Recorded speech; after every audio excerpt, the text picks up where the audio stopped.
pas avec. Absolument. Nous, on ne badine pas avec. Mais Marietta Blanga, sorry. D'accord. Je vous donne les nouvelles structures des prix des produits pétroliers. Carburant bi. Super carburant bi 925 lay jar léegi. Gasoil bi 685. Essence ordinaire 665 francs. Essence pyro 496 francs CFA. Pétrole lampant 410 francs.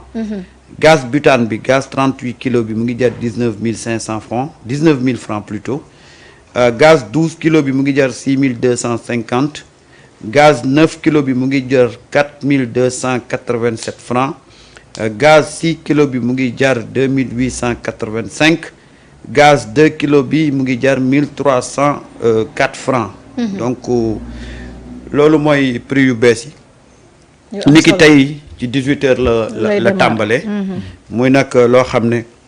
le ministre de l'énergie annoncé woon na ko. avant même le premier ministre l'avait annoncé. ministre bi annoncé ko démb bi muy jaar assemblée nationale. donc tey la effective au niveau du carburant. et je pense que électricité bi ça va suivre. pour que ñu jàppale li nga xam ne moom mooy les ménages. ñu jàpp ne bidon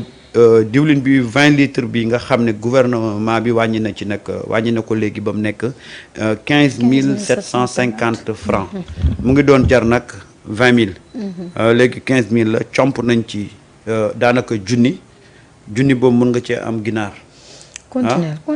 waaw comme diwlin bi kay dañ koo wàññi. waaw continuer rek. waaw xam naa ca ginaar nga jëm continuer rek. waaw jëndee junni def ko ci problème bu ginaar la am. xam nga diw gi comme 20 000 la doon jar léegi ñu la koy jaay 15 000 junni yooyu dañ ci mën a jënd loo saa fekk kii. waaw continuer. waaw c'est logique ci diw gi. waaw voilà donc un peu lii mooy tey li nga xam ne moom moo entré en vigueur. et que la baisse sur le prix de l'électricité également. dina suivre et ça c'est important. Moi je pense que aujourd'hui à contexte bi ñu nekk nii l'État est en train de faire des efforts mais comme ni muy defee effort également naka prolonger au niveau des universités pour que cette question là des bourses soit vraiment réglée que étudiants yi ñu mën a am une année paisible. Maintenant nag suñ ko réglé ñu continuer nag commencer va créer un large cadre de concertation avec l'ensemble des acteurs universitaires ñu toog waxtaan xam nga yaa ngi wax sànq ne ministre bi est-ce que maîtriser na li muy def moi je pense que maîtriser na ko peut-être que il a eu un problème de timing et puis voilà affaire bi ñëw de façon te Abdourahmane waxoon na ko de Abdourahmane bu ngeen fàttali ko ca passation des services effectivement nee na ko octobre novembre décembre mooy sa bés xam nga li ñuy wax bés raison pour laquelle foofu noonu dafa waroon def dafa waroon def attention anticiper dafa waroon def attention bañ dugg ci affaire yi waaw xam na la moo tax Abdourahmane dama jàpp ne lan moo tax Abdourahmane wax loolu c'est parce que lu ñuy fay bourse mooy bëri d'accord waaw man je pense que moom lan moo tax ma ni moom je pense qu'il n'est pas cohérent man dama jàpp ni yow doo ñëw fekk fii am na koo xamante ni moo la fi jiitu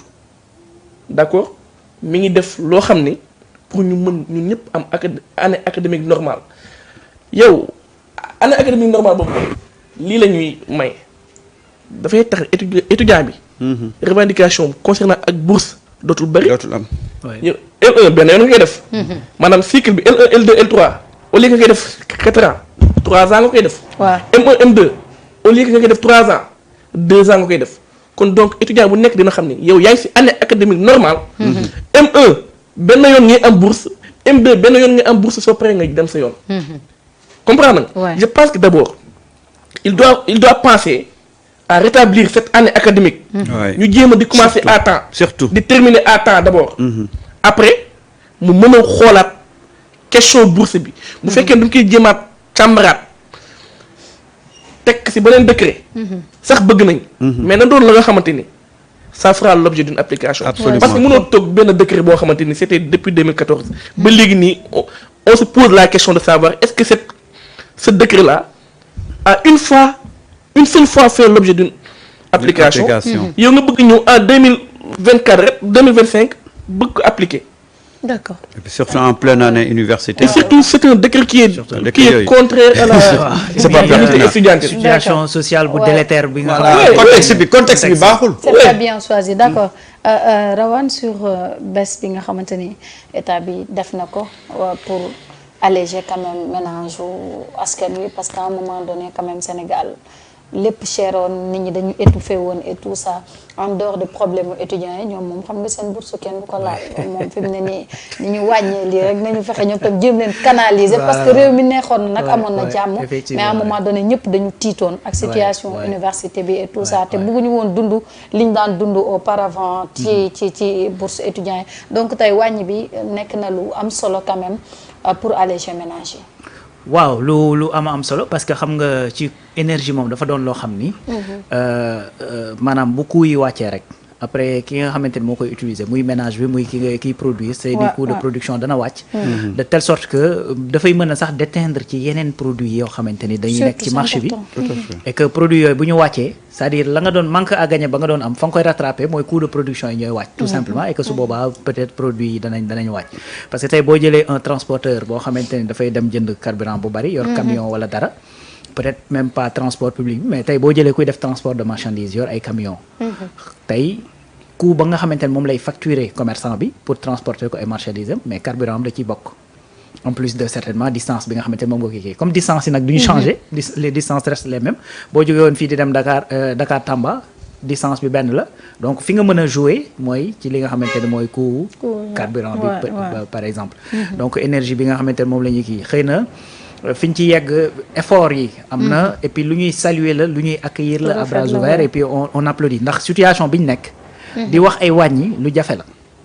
parce que tey su fekkee da nga bëgg a dajale ci biir réew mi 5667 milliards pour dugal ko ci biir presse bi mais 90% yi dafa war a nekk ressource endogène ba pare di wéy di wàññi ay prix c'est-à-dire quelque part lu il faut nga def effort dëgg pour mën ko def tey nag boo jëlee ci lu mel ni courant bi par exemple ci première tranche sociale bi fa la loolu concerné il est vrai que nag ñu bare ñoo xamante ni seen vécu dëggantaan ay cas sociaux lañ mais xëy na liggéey bi mooy demee noo xam ni dañuy génn tranche sociale boobu donc xëy na ñooñu duñ ci bénéficier wu carrément mais c'est un début tout à fait début la boo xamante ni tey li koy mën a permettre mooy Sénégal dafa am une nouvelle réalité parce que dañu am pétrole ak gaz boo xamante ni ñu koy exploiter fi ñu ci war a toll pour exploitation bi yeggaguñ fa donc moo tax tey bu fekkee da nga am effort bu mel nii mënoo def lu dul saluer ko parce que tey à partir de 2026 par exemple li état bi di wax mooy que ni li ëpp ci gaz bi ñuy produire fii dañ koy dugal ci wàllu courant bi loolu nag bu ñëwee ba installé wu certainement danañ ko gën a mën a sentir yenn baisse yi beneen affaire itam mooy lu mel ni SAR 2.0 bu ñu demee ba mu installé wu également loolu danañ ko gën a sentir deuxième centrale danañ gën a sentir li nga xamante ne mooy kii bi et ça c'est une belle réponse à ceux qui disaient que maa ngi tooñ dem rek Thierno Alassane di wax ne ça moom xam naa ni dina ci xaw a kii tuuti dina ci kontaan parce que quelque part parce que moom moo doon wax naan naka lañ mën a amee pétrole ak gaz ba pare boobu ba léegi prix courant beeg carburant yi wàccul tout en sachant que c'est lui-même qui disait en 2016 bu leen xaar ci Sénégal bu leen xaar carburant bi pétrole beeg gaz bi changer seen vie tu vois donc mooy li ngay wax sànq rek ne gars yi des fois ñi nga xamante ne ñoo créé la situation bi réew mi di dund après ñooy toogaat di sànni toogaat di attaquer waaw loolu la quoi mais de toute façon énergie moom dafa nekk loo xamante ne c'est central c'est la base daanaka tey boo demee fële ca Sonacos dañuy utiliser lii di courant boo demee ci ñiy yor usine ñiy ñaw ñiy nangam et cetera donc partout boo maîtriser wul énergie boobu et puis dafa ko coût yoo xamante ne dafa yomb tu n'es même pas attractif sa réew ci boppam sax du attractif pour mën a xëcc ay investisseurs ñoo xamante ne danañ mën a ñëw pour loolu parce que gars yi bu ñuy ñëw ci réew mi di installé wu même waa réew mi bu ñuy installé wu loolu dafa bokk ci yi nga xamante ne dañ koy saytu et puis tu ne deviens même pas compétitif au niveau international parce que li nga xamante ne mooy nekk après nan laa koy tuddeeti liy dugg les facteurs de production su boobaa dañuy élevé tout à fait donc tey réew mu la gën a cher courant moo la gën a cher li nga xamante ne moom mooy ay produits tout simplement donc encore une fois c'est une bonne nouvelle je pense que def nañ ci effort boobu ba tey ñu ngi ko doon xaar donc c'est un début en plus de yeneen effort yi nga xamante ne defoon nañ ko d'autant plus ci ci li nga xam ni moom mooy comment ça s'appelle denrées de première nécessité yi 53 milliards lañ ci dugaloon à l'époque donc mi ngi noonu léegi nag bon quelque part également gën a saytu li jëm ci wàllu contrôle ba nga xamante ni applicabilité bi voilà buñ ko appliqué parce que gars yi moom dañuy wàññi c'est ça mais du effectif au niveau des contrôle bi donc les 1000 volontaires du commerce fu mu toll nii am nañ liggéey des volontaires de la consommation de la consommation mais juste pour rappeler que voilà léegi bouteilles ménagères yi 38 kilogrammes bi c'est à 19 500 francs 12 kilos bi c'est à 6 225 petite bouteille bi 9 kilos bi c'est à 4 285 6 kilos bi c'est à 2 885 francs 2 kilos bi di à 1305 francs carburant bi super carburant 925 francs le litre essence ordinaire 665 le litre essence pirogue 495 le litre autres produits pétroliers ñu ne pétrole lampan mooy 410 francs le litre gasoil 685